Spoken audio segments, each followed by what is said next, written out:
Languages, you had the Tinkers or the Gypsies had their own language called Shelter, and you had the Masons with the Bearlag and the Seer. Now, what it was is it would be called either the Bearlag and the Seer, the Bearlag, or the Bearlager. That's they did break it down there really.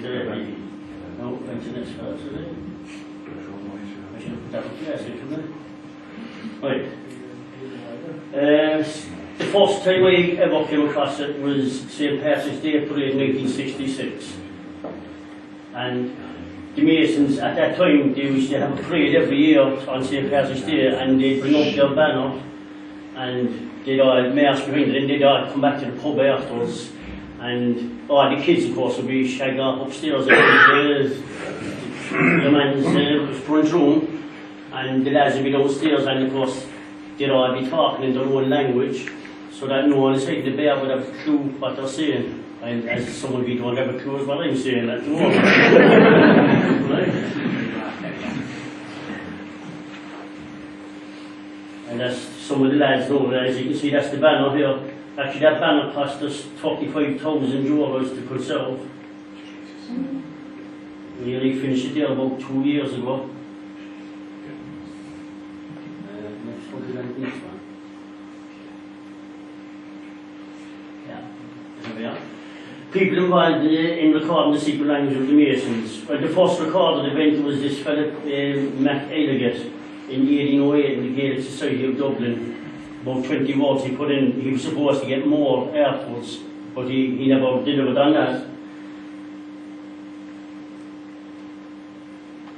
Next man was Mr. E. Fitzgerald. He was an architect in Yard. And when the Masons were working for him, it was a tradition at the time that if you finish a footing or if you top out a house, they would be all taken over to the pub and treated to a few pints. Right? But he used to actually listen to the Masons talking in the beer log. And he was there one day, and there was a young Mason, obviously he wasn't too bothered about giving the language to a stranger outside the society. But there was an old Mason listening, and he heard him divulging some of the words to the architect. And he actually went over to him and said, "If you ever do that again," he says, "I'll take out me gladine out of me rock and down, and I'll slit your throat." What he was saying was he'd take his knife out of his trousers and he'd slit his throat, but giving away the language. Now, they guarded it. It was only passed from father to son, so no one outside the family would have access to it. Now, he did a publication on the ancient Masons' maps and the secret language of the craftsmen of the Middle Ages in the Kilkenny Archaeological Society journal. You know, and all of these things you can actually look online and come across them. So they're easy to get. Right, this was the song that the Masons would sing when they were after having a few jars after the top out. And as you can see, oh no, I got it wrong one. It's the same one, isn't it? No, click on it. The men with their aprons on. Now, as you know, there was the Masonic lodges would be the other so-called Masons, the Freemasons. But all of their signs and signals and gestures, they actually originated from the stonemasonry trade.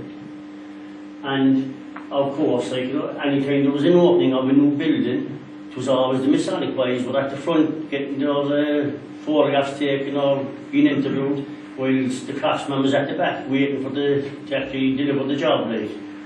So this was the song, and as you can see, to execute each artist's plan, I pray give ear to what you hear, and that from a mason's son. Let Babel's height you not affright, or the temple that the heavens planned. That pile of state was made complete and built by lads with their aprons on.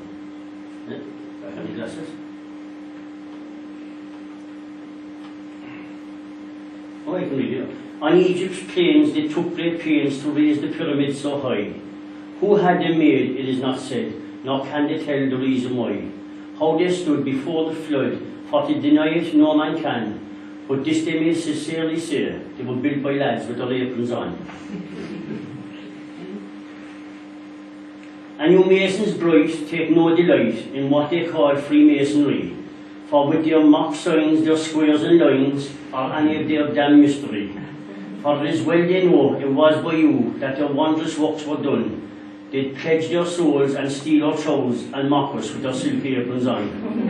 So, like, they used to sing this, obviously they didn't have a great regard for the Masonic lads like, at the time. So, and this was back now in the sort of early 1900s, late 1800s, that this was recorded.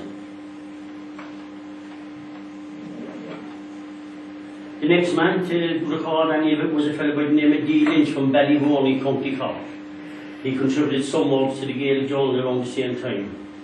After that we have Father Edmund Horgan. He was a Jesuit priest, and he wrote, he was actually one of the founders of the Gaelic League as well, and he wrote an article called The Secret Language of the Tradesmen of Munster, because it seems that the language was primarily around the Munster area, Waterford, Cork, Tipperary, up around that area, the language was strong. Now, Father Edmund actually, an interesting one, I met his relative of his recently, and he went looking for, obviously, evidence of their family tree. And I think it was up in, Minnow College. He went into this room and he spent 2 days searching books and stuff that Father Edmund Horgan had written and had been using in the college. And the last day, he was there for the last 20 minutes, he said, well, that's it, I'm going to find nothing. Picked up a book and opened the book and opened a bit of paper with his whole family tree going back to the 1600s. Amazing, isn't it? Just a simple thing like that. But interesting characters. What am I going to? Oh, yes. We have to duck in a fella. The Gypsy King. Where have to go now? Push the space bar. What they do? Push the space bar. This. Yeah, there it is. All right. Push it again. I'm going back to the fucking slide thing, or I won't walk me. You know, I won't do those.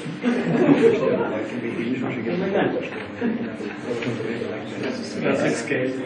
Yeah, press escape, top right, top left, sorry. Top of it, isn't it?